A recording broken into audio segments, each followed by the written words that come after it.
Okey, sebelum ini saya dan KPDN telah mengumumkan bahawa untuk bermula tahun ini kita akan memperkasakan program Food Bank Malaysia yang kita sebutkan gerakan ini sebagai inisiatif Ihsan Food Bank IFB, yang sasarannya adalah untuk kita merangkulkan lebih banyak lagi rakan-rakan strategik, membawa pelbagai pihak, bukan hanya yang sedia ada terlibat dalam pelbagai jenis inisiatif food bank, tetapi juga pihak-pihak yang berminat untuk turut sama menyumbang dalam pelaksanaan inisiatif Ihsan Food Bank ini. Dan pada malam ini saya melihat salah satu inisiatif di bawah program incubator Ihsan Food Bank, rakan strategi kita di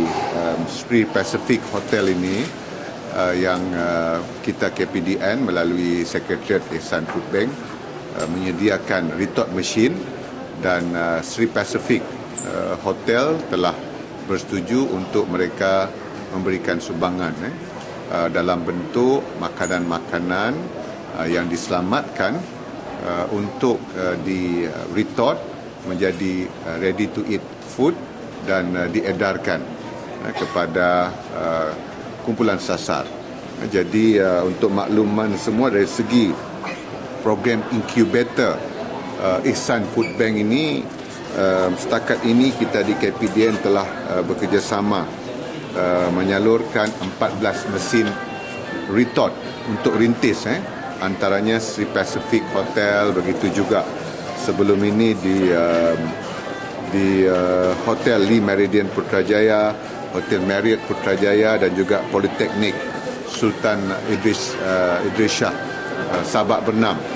Jadi kita terbuka untuk memperluaskan program ini. Mana-mana pihak, institusi, industri yang berminat untuk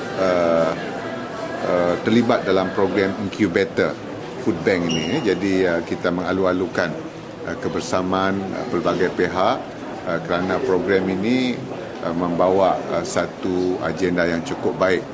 Bukan hanya makanan itu kita dapat edarkan, kita menyantuni komuniti, tetapi ia juga boleh melibatkan komponen sayangi alam dan juga selamatkan makanan, sustainability dan juga food security. Jadi cukup penting.